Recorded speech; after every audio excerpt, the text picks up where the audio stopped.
चुप थी पर उसकी आंखें उम्मीद से भरी थी। उसे यकीन था वाइसर आएगा और सब कुछ ठीक कर देगा। उसे याद थे वाइसर के शब्द, तुम छिपी रहना, मैं ओमन को रोकूंगा और उसकी नेक्रोमेंसी को खत्म कर दूंगा। इधर वाइसर जंगल में दौड़ता जा रहा था। हर पेड़, हर चट्टान पार करता हुआ वो एक नतीजे पर पहुंचा। ओमान अक्विला से डरता है, इसलिए वो अदुने को सामने रखकर छिपा होगा। और तभी वाइसर की नजर पड़ गई। ओमान एक पेड़ के पीछे छिपा खड़ा था। वाइसर रुका नहीं, सीधा दौड़ पड़ा उसकी तरफ। एक ही वार में उसे खत्म करने का इरादा था। लेकिन तभी एक डेथ नाइट प्रकट हुआ और वाइसर की तरफ एक जोरदार किक मारी। जमीन फट गई पर वाइसर की फुर्ती कम नहीं थी। वो एक पल में पीछे हट गया, सुरक्षित दूरी पर। अब ओमन की नजर वाइसर पर पड़ी और वो गुस्से में चीख पड़ा, तो तू आ ही गया एम्पायर के कीड़े। मैं जानता था कोई ना कोई आएगा, इसलिए मैंने पहले ही अपने डेथ नाइट्स बुला लिए हैं। ये सब ऐसे वॉरियर्स की लाशों से बने हैं जिन्हें वॉरियर्स ग्रेव में दफनाया गया था। अगले ही पल डेथ नाइट्स चारों तरफ से विसर पर टूट पड़े। उधर अडोनाई का तीर अक्विला की कमर में जा धंसा। वो घुटनों पर गिर गई, उसकी चीख हवा में गूंज गई। ओमन ने उसकी हालत देखी और मुस्कुराया। ये जंगल अब मेरा होगा। मैंने जीवन भर अपमान झेला है, अब ये सब मेरी ताकत के आगे झुकेंगे। पहले मैं उन सभी को मारूंगा जो मुझे तुच्छ समझते थे। पर तभी एक घातक औरा पीछे से उभरी। वाइसर ने बास्करविल 6 टेक्निक का प्रयोग किया और सभी डेथ नाइट्स एक ही झटके में राख बन गए। वाइसर ने ठंडी नजर से ओमन की ओर देखा। तुम्हारी योजना थोड़ी मुश्किल जरूर है, पर इस जंगल के लोग मेरा साथ देंगे। ओमन की आंखें फटी की फटी रह गई।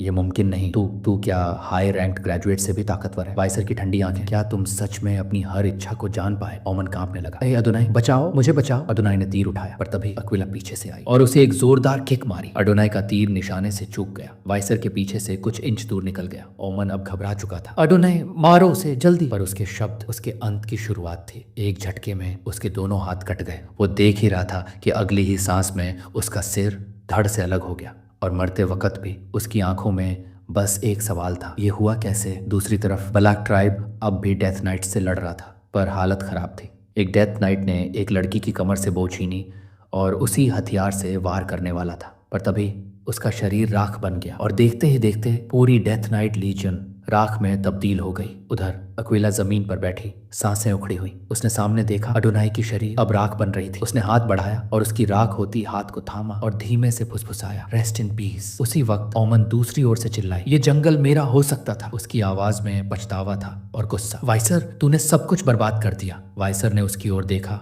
ओमन, तू सिर्फ नेक्रोमैंसर नहीं था, तूने अडोनाई जैसे वॉरियर को मशीन बना दिया। अगर तू चाहता तो एक महान शामन बन सकता था। ओमन की हंसी अब भी हवा में गूंज रही थी। ये अंत नहीं है वाइसर, मैं तुझे इसका पछतावा दिलाऊंगा, मैं लौटूंगा। पर उसके शब्द अधूरे रह गए। एक तीर सीधा उसके माथे में जा धंसा। सन्नाटा, उसका अंधकारमय अध्याय वहीं समाप्त हो गया। वाइसर ने पीछे मुड़कर देखा। आहन हाथ में धनुष ली थक कर हाँफ रहा था। उसने आंखें झुकाकर कहा, अगर मैंने पहले ही तुझे सुना होता तो शायद ये सब टल जाता। वाइसर ने उसके कंधे पर हाथ रखा। ये तेरी गलती नहीं है, तूने आज वो किया जो सबसे जरूरी था और तूने बहुत अच्छा किया। ओमान के अंत के साथ एक अजीब सी राहत की लहर फैली। सबको लगा अब सब कुछ ठीक हो जाएगा। वाइसर ने कहा, चलो वापस गाँव चलते हैं। पर जब वे गाँव पहुंचे, हर किसी के कदम रुक गए। पूरा गाँव मलबे में तब्दील हो चुका था। हर तरफ राख, हर तरफ टूटे हुए सपने। आन की आवाज कांपी। ये क्या हुआ यहाँ? मैट्रियार्क का चेहरा स्याह पड़ गया। जिन लोगों ने अलर्ट के साथ जाने से इनकार किया था वो यहीं थे, गांव में। ऑल की आंखें भर आईं। मैडम, वो यहाँ आ गई थी। आन की सांसें थम गई। तुम कहना चाह रहे हो वो मैडम यहाँ आई थी? वो बहन की तरफ दौड़ी। तू ठीक है ना? कुछ हुआ तो नहीं? वहीं दूसरी ओर वाइसर सोच में डूबा था। वो मॉन्स्टर जो अब तक शांत था, अचानक इतनी तबाही क्यों मचाने लगा? ऑल ने एक दिशा की ओर इशारा किया। ग्रैंडफादर के सेरेमोनियल टेंट से धुआं उठ रहा था और उसके कुछ देर बाद मैडम ने हमला किया। वाइसर ने वहां जाकर जली हुई पत्तियां देखी और फिर समझ गया। ओमन ने एक खास पौधा जलाया था जो कीड़े और राक्षसी प्राणियों को आकर्षित करता है। उसकी आंखें फैल गईं। ये सब पहले से योजना थी? गुस्से से कांपती मैट्रियार्क ने पास की चट्टान पर मुक्का मारा। उस घटिया इंसान को मरना कम सजा थी। एक सैनिक ने उन्हें संभालने की कोशिश की। आपका घाव फिर से खुल रहा है। मैट्रियार्क ने गहरी सांस ली। हम इस गांव को फिर से बनाएंगे, खाना जुटाएंगे और जो जिंदा है उन्हें बचाएंगे। उन्होंने आदेश दिया, जो सैनिक घायल नहीं है, घायलों की मदद करो, मलबे से लोगों को बाहर निकालो। आन ने अपने वुल्फ बकीरा को देखा। वो कांप रहा था, उसका पैर जहरीला हो चुका था मैडम की जहर से। आन ने उसे गले से लगाया, आंखों में आंसू भरकर बोली, माफ कर, मैं तुझे अकेला छोड़ गई थी। मैडम 8 लेग्स, जंगल की वो राक्षसी देवी जिसका नाम सुनकर हर ट्राइब कांप उठता था। उसकी शक्ति एक प्राकृतिक आपदा की तरह थी जिसके सामने कोई बदला नहीं ले सकता। पर वाइसर के मन में अब भी एक उम्मीद थी, एक योजना। उस रात वाइसर चुपचाप मैट्रियार्क अक्विला के तंबू में गया। अक्विला ने पूछा, तुम इतनी रात को क्यों आए हो? वाइसर ने शांत स्वर में जवाब दिया, मुझे मैडम 8 लेग्स के बारे में जानना है। मैट्रियार्क का चेहरा सख्त हो गया। तुम्हें उसके बारे में जानने की जरूरत क्यों है? वाइसर ने एक दस्तावेज आगे बढ़ाया। ये मुझे लोको ट्राइब के गांव से मिला था। इसमें मैडम के जहर की जानकारी है, गवाहों के बयान और यहाँ तक कि उसके ठिकाने का जिक्र भी है, पर मैं समझ नहीं पाया अगर इतनी जानकारी थी तो सारे ट्राइब्स ने मिलकर उसे खत्म क्यों नहीं किया। अकेला ने गहरी सांस ली, क्योंकि हम जानते हैं कि मैडम क्या है। वो कोई सामान्य राक्षस नहीं बल्कि एक अशुद्ध देवी है। हमारी पीढ़ियां उसे जानती हैं। एक बार एडोनाई आर्चर गॉड ने उसे हराने की कोशिश की थी। उसने मैडम की एक टांग में तीर मारा, वो कट गई, पर जीत नहीं मिली बल्कि एक डरावनी सच्चाई सामने आई। कटी हुई टांग पुनः उग आई और फिर 2 टांगें हो गईं। जिस हिस्से को काटो वो बढ़ता जाता है, हर बार और ताकतवर बनकर। उसका शरीर एडोनाई के भी तीर नहीं भेद पाए। जो भी उसके सामने गया उसके जहर का शिकार बन गया। अक्विला ने अपनी चोट की ओर इशारा किया। एडोनाई के तीर में जो जहर था वो भी मैडम का ही था और आज तक वो जहर मुझे सताता है। मैडम 8 लेग्स एक अभिशप्त सृष्टि है जिसे कई योद्धाओं के बलिदान ने जन्म दिया। अकेला की आंखों में डर था, एक माँ जैसा डर। वाइसर, मैं और अपनों को खोना नहीं चाहती, इसलिए मैं तुझसे विनती करती हूँ, मैडम पर हमला करने की बात छोड़ दे। उसके लफ्जों में वो डर था जो हजारों साल की हारों ने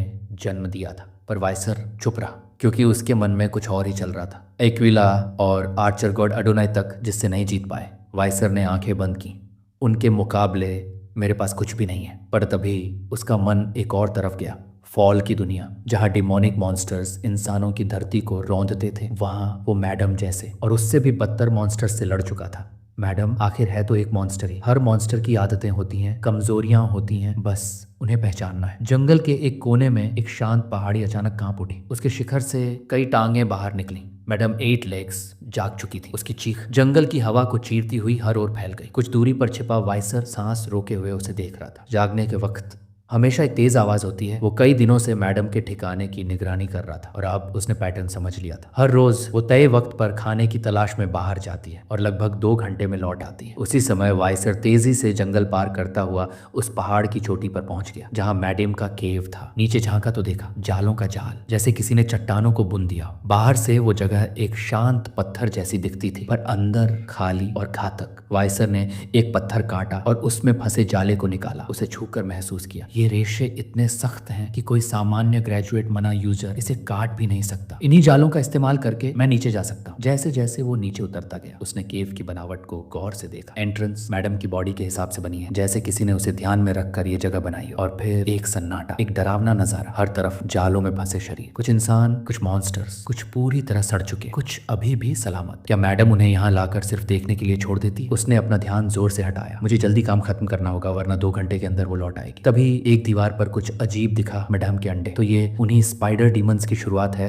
जो फॉल के वक्त हर जगह फैल गए थे। वाइसर ने एक अंडा उठाया, इसे एनालाइज करना जरूरी है। पर तभी मैडम लौट आई। ऊपर से वो अपने केव को घूर रही थी, जैसे उसे कोई एहसास हुआ। वाइसर जालों में छिपा रहा, सांस भी नहीं ली। अगर मेरे पास माशू की साउंड डैम्पनिंग स्किल ना होती तो शायद आज यही मारा जाता। मैडम कुछ देर बाद चली गई। वाइसर ने चैन की सांस ली। अब और देर नहीं कर सकता। दूसरी ओर बलक ट्राइब का गांव फिर से बन रहा था। हर तरफ लोग टूटी दीवारों को खड़ा कर रहे थे, घर जोड़ रहे थे, जिंदगी को फिर से आकार दे रहे थे। इसी बीच एक सवाल गूंजा, वाइसर का कुछ पता चला क्या? एक विलेजर बोला, उसने तो अपना अलग टेंट बनाया है, कई दिन से बाहर ही नहीं निकला। दूसरे ने कहा, मैंने देखा था वो सुबह सुबह किसी दूसरी ट्राइब की तरफ गया था। पर एक अजीब चीज सबने महसूस की, उसके टेंट के पास जली हुई चीज की गंध आती है, जैसे वो कुछ जला रहा हो। कुछ लोग सोच में पड़ गए, आखिर वो कर क्या रहा है? पर फिर किसी ने मुस्कुरा कर कहा, वाइसर अगर कुछ कर रहा है तो जरूर कुछ बड़ा सोच रहा है, हमें उस पर भरोसा है। पर एक गंभीर बात अब भी बाकी थी। वाइसर अब तक कमांडर आन से नहीं मिला था। आन खुद उसके टेंट के बाहर आई। वाइसर, मैंने माँ से सुना कि तूने मैडम के बारे में पूछताछ की। आन की आंखों में आंसू थे, उसकी आवाज कांप रही थी। वाइसर, उसे कोई नहीं हरा सकता, किसी वॉरियर ने कभी नहीं। उसकी बात वहीं नहीं रुकी। बकीरा को याद है ना, उसका एक पैर काटना पड़ा, अब वो पहले की तरह दौड़ भी नहीं सकता। वो एक पल रुकी, फिर धीरे से बोली, अगर तुझे भी कुछ हो गया तो शायद मैं झेल नहीं पाऊंगी। लेकिन उसकी बात अधूरी ही रह गई।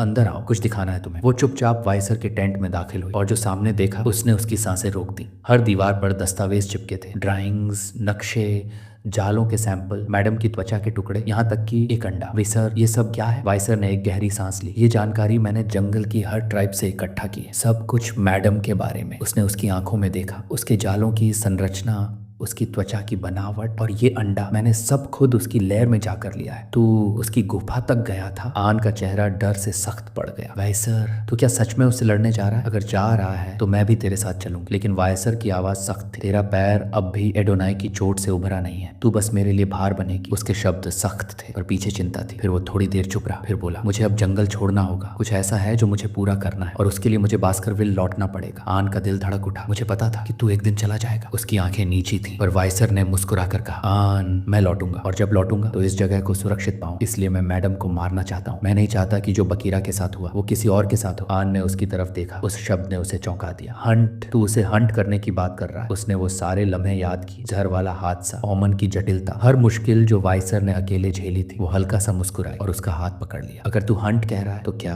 मैं नतीजे की उम्मीद कर सकती हूँ? वाइसर की आवाज इस बार बहुत धीमी थी, पर सच्ची। हाँ, तू कर सकती है। रात गहराई, बारिश तेज होने लगी, पत्तों पर गिरती बूंदों की आवाज के बीच वाइसर एक और मॉन्स्टर से टकरा रहा था, एक विशाल सलमेंडर। वो जोर से दहाड़ा। वाइसर ने बेल्ज़ेबब से उसका हाथ काट दिया, और कुछ सेकंड में वो हाथ फिर से उगाया। वाइसर की आंखें संकीर्ण हो गई। तो ये बात सच थी, जब तक इसका सिर सलामत है ये रिजेनरेट करता रहेगा। उसने आगे बढ़ते हुए कहा, तू मेरी आखिरी चुनौती है, अब अपना पावर मुझे दे दे। अब बेल्ज़ेबब में 3 शक्तियां थी, बर्न, इंजरी, साइलेंट हील और रिजेनरेशन। दूसरी ओर गांव में आहान पसीना पोंछते हुए बोला, काम पूरा हो गया? उसके दोस्त हैरान थे। तूने ये घर बनाया? तुझे ये सब आता है? आहान ने हंसते हुए कहा, वेसर मेरा भाई है, उसके लिए घर बनाना मेरे लिए फर्ज है। हंसी की गूंज में किसी ने याद किया, याद है आहान पहले वाइसर को कितना नापसंद करता था? आहान ने हंसते हुए झुठलाया, हाँ हाँ, पर अगर वो ना होता तो आज हमारा गांव दोबारा नहीं बसता। फिर वो सब खुश होकर वाइसर को बुलाने उसके टेंट की ओर भागे, लेकिन वो टेंट खाली था। एक दोस्त बोला, शायद बाहर गया होगा। आहान ने निराश होकर कहा, मैं चाहता था कि जब वो घर देखे तो उसके चेहरे पर वो एक्सप्रेशन हो जो उसने कभी किसी को नहीं दिखाया। दूसरे दोस्त ने हंसते हुए पूछा, पर क्या वो ऐसा एक्सप्रेशन कभी दिखा भी सकता है? गहरे जंगल में चुपचाप खड़ी थी, उसकी नजर दूर टिकी थी, जहां आज की सबसे खतरनाक लड़ाई शुरू होने वाली थी। उसके होंठ बुदबुदाए, हे जंगल के देवता, उस वॉरियर को आशीर्वाद देना जो आज मौत से टकराने जा रहा है। वहीं दूसरी ओर विसर खड़ा था मैडम 8 लेग्स की लेयर के सामने। आसमान में काले बादल जमा हो चुके थे। बारिश अब किसी भी पल शुरू हो सकती है, उसने खुद से कहा, और शायद ये परफेक्ट समय था उसे हंट करने का। हर वेरिएबल, हर संभावना वाइसर पहले ही कैलकुलेट कर चुका था। अब शिकार शुरू करने का वक्त आ चुका था। वो छलांग मारते हुए मैडम की लेयर में कूदा। शिकार शुरू होता है। लंबे अंधेरे हॉल में मैडम 8 लेग्स गहरी नींद में थी, बिल्कुल अनजान कि उसकी मौत अब उससे कुछ ही कदम दूर है। वाइसर ने बास्करविल की 6th टेक्निक का इस्तेमाल किया। उसके एक पैर को काट दिया। मैडम की नींद चीख में बदल गई। उसके सिर पर दर्द दौड़ पड़ा। वाइसर लैंड कर चुका था, पर उसने देखा पैर रिजेनरेट हो चुका है, और जैसे कि एडोनाई की रिपोर्ट में लिखा था, कटे हुए पैर अब 2 हो चुके थे। मैडम ने गुस्से से जड़ थूकते हुए हमला किया। वाइसर ने प्लान 1 एक्टिवेट कर दिया। वो बिजली की रफ्तार से इधर उधर घूमने लगा। हर कट उसके पैरों पर पड़ता। एक और चीख, और इस बार जहर की बारिश वाइसर की ओर बढ़ी। वो लगातार डॉज करता रहा, लेकिन हमेशा नहीं बच सकता था। एक बूंद उसके हाथ पर गिरी और जहर फैलने लगा। चॉइस नहीं है, उसने खुद से कहा, और अगले ही पल वाइसर ने अपना हाथ काट डाला। लेकिन मैडम की आंखें हैरानी से फैल गई। वाइसर का पूरा हाथ रिजेनरेट हो चुका था। उसकी आवाज ठंडी थी, तू ही अकेली नहीं है जिसके पास ये पावर है, अब मैं भी तेरे बराबर हूँ। इसके बाद शुरू हुआ एक बर्बर युद्ध। वाइसर उसके पैरों को लगातार काटता रहा, हर हमले को डॉज करता हुआ, पर ज्यादा देर तक नहीं। एक जोरदार झटका आया। मैडम का वार, वाइसर का एक हाथ और एक पैर उड़ गया। वो नीचे गिरा, लेकिन लुढ़कते हुए मैडम के पैर से टकराया। बस कुछ सेकंड उसे चाहिए थे, और तभी उसका हाथ और पैर दोबारा उगाए। वो फिर खड़ा हो गया और दोबारा हमला कर दिया। घंटों तक लड़ाई चलती रही। वाइसर की सांसें तेज, उसके अंग बार बार कटते, बार बार रिजेनरेट होते, पर अब उसकी स्टेमिना जवाब देने लगी थी। दूसरी ओर मैडम हर बार 2 गुना पैर उगाती जा रही थी। फिर एक मुस्कान वाइसर के चेहरे पर आई। उसने एक झटके में जालों का सहारा लिया और ऊपर चढ़ने लगा। मैडम ने पीछा करना चाहा, पर वो हिल भी नहीं पा रही थी। वाइसर ने पीछे मुड़कर देखा। उसकी आंखों में एक चालाक चमक थी। मैं जानता था कि मैं तुझसे आगे नहीं भाग सकता, इसलिए मैंने तुझे यहीं रोकने की योजना बनाई थी। तेरी लेग डुप्लीकेशन की स्किल भगवान जैसी लगती है, लेकिन हर बार एक ही पैर डुप्लीकेट करना तेरे लिए श्राप बन गया है। मैडम ने जाल फेंक कर हमला किया, पर वाइसर पहले से जानता था कि अब तू जाल फेंकेगी। उसने बेल्ज़ेबब को हाथ में लिया। तेरे जाल पर मैंने पहले ही शोध किया था। ये आग से नहीं चलते, लेकिन अंडरवर्ल्ड की पर्पल हेलफायर में ये जलकर राख हो जाते हैं, और ये पूरी जगह लाशों की गैस से भरी हुई है। वो एक मरे हुए बेर की लाश पर चढ़ा और नीचे झांक कर कहा, तू अपने कर्म से ऊपर उड़ने लगी थी, आज उसी कर्म से तू जलेगी। बेल्ज़ेबब मरे हुए बेर के सिर में घुसा दिया गया। अगले ही पल हेलफायर की ज्वाला फूट पड़ी, एक विस्फोट जो पूरी लेयर में गूंज गया। कुछ दिन पहले वाइसर अपनी स्टडी टेबल पर खड़ा था, गहरे विचारों में डूबा हुआ। उसकी आंखों में एक पुरानी मेमोरी कौंधी, सर्बिरस, वो भयानक बीस्ट जिसे जंगल से खदेड़ दिया गया था। और तभी एक सवाल उसके जहन में उठा, क्यों ट्राइब के लोग इतने खतरनाक मॉन्स्टर्स को लरू एट लनवर माउंटेन की तरफ धकेलते हैं? तब उसे असली जवाब समझ में आया, क्योंकि मैडम 8 लेग्स उन्हें जबरदस्ती वहां तक खदेड़ रही थी, एक एक टेरिटरी को अपने कब्जे में लेती जा रही थी। और फिर वाइसर ने उस रहस्य को समझा जो अब तक उसकी आंखों के सामने था, लेकिन वो देख नहीं पाया था। मैडम का डर था हेलफायर। उसने जानबूझकर फॉरेस्ट में बारबेरियंस को बसा दिया था, ताकि वो सर्बेरस और बाकी हेलिश मॉन्स्टर्स को दूर भगाते रहे। हेल फायर को खुद से दूर रखने के लिए उसकी कमजोरी हमेशा मेरी नाक के नीचे छुपी हुई थी। वाइसर बुदबुदाया। अब उसने बील्ज़ेबब उठाया और उसे मरे हुए बेर की खोपड़ी में घुसा दिया। पर्पल हेल फायर का विस्फोट सिर्फ एक आग नहीं था, ये एक जंजीर थी जो मैडम को उसी की लहर में कैद करने के लिए थी। वो ऊपर चढ़ नहीं सकती थी क्योंकि उसने खुद ही अपने पैर दुगने कर लिए थे। वेब्स वो फेंक नहीं सकती थी क्योंकि उन्हें जलाया जा चुका था। अब कोई रास्ता नहीं बचा था। वाइसर बाहर निकल चुका था और अब दूर खड़ा देख रहा था वो इन्फर्नो जो अंदर मैडम 8 लेग्स को जला रहा था। अब बस इंतजार करना है, उसने सोचा। जब ये आग शांत होगी तो मैं उसकी यूनिक एबिलिटी ले लूंगा। लेकिन तभी जमीन कांपने लगी। वाइसर की नजर तुरंत लहर की ओर गई और अचानक वहां विस्फोट हुआ और फिर वो निकली। मैडम 8 लेग्स जली हुई लेकिन जिंदा। उसका शरीर राख से ढंका हुआ था, उसकी आंखें जल चुकी थी, उसका शेल फटा हुआ था, लेकिन वो अभी भी जिंदा थी। गुस्से में उसने जहर की बारिश शुरू कर दी। जहरीली गैस टुकड़ों में फटी और जहां भी पहुंची सब कुछ पिघलाती चली गई। वाइसर अब भी नीचे खड़ा था और उसने महसूस किया वो मुझे देख नहीं पा रही। उसकी आंखें जल चुकी हैं, उसके शरीर के बाल सब राख हो चुके हैं। लेकिन तभी उसकी नजर गई, उसके शेल में दरार थी। यही मौका है। वाइसर हवा में उछला और उसी दरार को निशाना बनाते हुए बील्ज़ेबब से बास्करविल्स 6th टेक्निक का वार किया। एक चीख और वाइसर दूर जा गिरा। वो क्रैक देख चुका था। एक वार काफी नहीं होगा। उसने खुद को संभाला और दूसरा वार करने ही वाला था। तभी उसकी आंखों के सामने मैडम की जली हुई आंखें और त्वचा दोबारा रिजेनरेट होने लगी। वाइसर हक्का बक्का रह गया। वो अपने शरीर के अलग अलग हिस्सों को अलग अलग रिजेनरेट कर सकती है। और फिर उसके एक पैर ने वाइसर को जमीन से उठाकर जंगल की दूसरी दिशा में फेंक दिया। वाइसर अब जमीन पर पड़ा था। दोनों पैर उड़ चुके थे और रिजेनरेशन धीमा हो रहा था। थकान अब उसके पूरे वजूद में भर चुकी थी। मैडम उसके करीब आ रही थी। वो जोर से सांसें ले रहा था। जल्दी उठना होगा नहीं तो सब खत्म हो जाएगा। लेकिन तभी एक जानी पहचानी आवाज उसके जहन में गूंजी। तू यहाँ क्या कर रहा है? किस लिए लड़ रहा है इस मॉन्स्टर से? तेरा असली मकसद क्या था? तुझे तो ह्यूगो को मारना था, उसके गले को चीरना था, बदला लेना था। और फिर उसने देखा अपने पुराने वजूद को, पास्ट लाइफ का वाइसर जो ठंडे तेवरों के साथ उसे घूर रहा था। तू कमजोर पड़ गया है, उसने कहा। इस जंगल में आकर तू सुस्त और धीमा हो गया। तेरी आंखों से वो नफरत गायब हो चुकी है। याद कर जब ह्यूगो ने तुझे कुचला था, तूने उसी वक्त कसम खाई थी कि उसकी गर्दन तेरे हाथों से कटेगी। विक्टर वान बास्करविल, उसका जन्म ही सिर्फ एक मकसद से हुआ था, मिशन पूरा करना। चाहे जान जाए पर आदेश पूरे होने चाहिए। यही उसे सिखाया गया था और वो उसी में अपनी पहचान ढूंढता रहा। पर तभी जब उसे उसके मालिक ने ही मार डाला, उसे समझ आया उसकी जिंदगी सिर्फ एक बेकार मोहरा थी। पुराना वाइसर, उसका पास्ट वर्जन अब सामने खड़ा था। आंखों में आग थी, आवाज में कटाक्ष। ह्यूगो ने मुझे जिस दर्द में झोंका था, अब वही दर्द मैं उसे दूंगा। तूने सब बर्बाद कर दिया वाइसर, उसने चीखते हुए कहा। तेरा एक ही मकसद था, ह्यूगो को मारना और बास्कर को खत्म करना। वाइसर स्तब्ध रह गया। उसने खुद से एक सवाल पूछा, क्या मैं कभी ह्यूगो की मर्जी के खिलाफ गया था? वो सोचने लगा और जवाब मिला, एक बार, बस एक बार, जब मैंने जंगल में अपनी टीम से अलग होने का सोचा था। पर क्या किया था उसने? कुछ नहीं। वो पीछे ही खड़ा रहा, चेन्स से बंधा हुआ एक ब्लड हाउंड जो ह्यूगो के इशारों पर चलता रहा। और आज वो जंजीरें टूट गई। अब नहीं, वाइसर ने दहाड़ते हुए कहा, ना ह्यूगो की मर्जी, ना बदले की भूख। अब मैं किसी का हथियार नहीं बनूंगा। अब मैं सिर्फ अपनी मर्जी से जीऊंगा। उसकी आंखों में एक नई आग थी, एक आजादी की लौ। लेकिन तभी मैडम 8 लेग्स की चीख गूंजी। उसके पैर हवा में लहराए, वाइसर की तरफ मौत बनकर बढ़ते हुए। वाइसर अब भी जमीन पर था पर उसकी उंगलियां मिट्टी को कसकर थाम चुकी थी। मुझे आजादी चाहिए, उसने जोर से कहा और उसी इच्छा के साथ उसका शरीर हरकत में आया। मैडम का हमला चूक गया। वाइसर फुर्ती से एक तरफ लुढ़क गया। अब उसके मन में सिर्फ 3 चीजें थी, बदला, अपना घर बचाना और खुद के लिए जीना। मैडम फिर से हमला करने वाली थी, लेकिन उसके एक पैर में कुछ चुभा, एक तीर और फिर तीरों की बारिश। मैडम की चीखें गूंजने लगी। वाइसर ने ऊपर देखा।